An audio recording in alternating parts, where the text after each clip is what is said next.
MS યુનિવર્સિટીમાં પૂર્વ VC દ્વારા બંગલો ખાલી નહીં કરવા મુદ્દે ઉઠેલા વિવાદ બાબતે આજે યુનિવર્સિટી સત્તાધીશો દ્વારા નિર્ણય લેવામાં આવશે। એમએસ યુનિવર્સિટીના પૂર્વ વાઇસ ચાન્સેલર વિજયકુમાર શ્રીવાસ્તવ દ્વારા બંગલો ખાલી નહીં કરવા સંદર્ભે યુનિવર્સિટીના ઇન્ચાર્જ વાઇસ ચાન્સેલર ધનેશ પટેલનું મોટું નિવેદન સામે આવ્યું છે, જેમાં ડોક્ટર ધનેશ પટેલે જણાવ્યું હતું કે પૂર્વ વીસી વિજયકુમાર શ્રીવાસ્તવે બંગલામાં રહેવા દેવા માટે અમારી પાસે સમય માંગ્યો હતો અને અમે 15 ફેબ્રુઆરી સુધી સમય આપ્યો હતો। ત્યારબાદ પૂર્વ વીસીએ ફરીથી 15 માર્ચ સુધી રહેવા દેવા માંગ કરી હતી અને આજે સાંજ સુધી બંગલો ખાલી કરાવો કે નહીં તેનો નિર્ણય અમે લઈશું। સાહેબ, એમનો પ્રથમ લેટર અમને મળ્યો હતો અને ત્યાર પછી આ વિષયને અમે બોર્ડ ઓફ મેનેજમેન્ટમાં લીધું હતું અને બોર્ડ ઓફ મેનેજમેન્ટે એમને 15 ફેબ્રુઆરી સુધી ખાલી કરવા માટેનું એક કાગળ કરવા કીધું હતું। કાગળ અમને આપ્યો અને ત્યાર પછી એમનો ફરીથી લેટર આવ્યો કે એમના દીકરાની પરીક્ષા હોવાના લીધે અમને 15 માર્ચ સુધી આપો।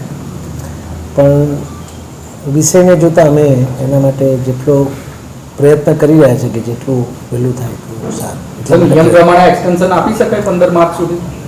હવે નિયમ પ્રમાણે એવું છે કે આ અમારી પાસે પહેલો કેસ આવવા આવ્યો છે અને એટલા માટે નિયમ જે કોઈ નિયમ હશે એ નિયમ અમે શોધી, એટલે હજુ સુધી અમારી પાસે આ કોન્સ્ટિટ્યુશનમાં આ નથી આનો ઉલ્લેખ, એટલે ઉલ્લેખ કરીને અમે સલાહ લઈને જેટલું બને એટલું વહેલું અમે પૂરું કરીશું। સાંસદ કહી રહ્યા છે ગેરકાયદેસર રીતે બંગલા પર કબજો જમાવ્યો છે, એમને વૈકલ્પિક રહેઠાણની જરૂર હશે તો તેઓ આપવા પણ તૈયાર છે, પરંતુ વીસી બંગલો ખાલી કરે।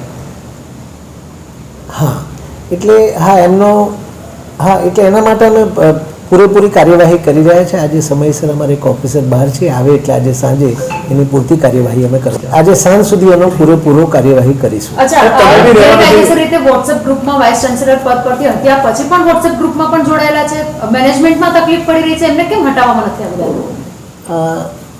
એમને અમે વિનંતી કરી હતી અને હવે પછી જે કંઈ નિર્ણય લેવાશે અમે સાંજ સુધી અમારા અધિકારી આવે એટલે નહીં। સાહેબ, તમે અત્યારે ઇન્ચાર્જ વાઇસ ચાન્સેલર છો, વીસીના બંગલામાં તમારે રહેવું જોઈએ નથી કે પૂર્વ વીસી હજુ પણ રહી રહ્યા, શું કહેશો?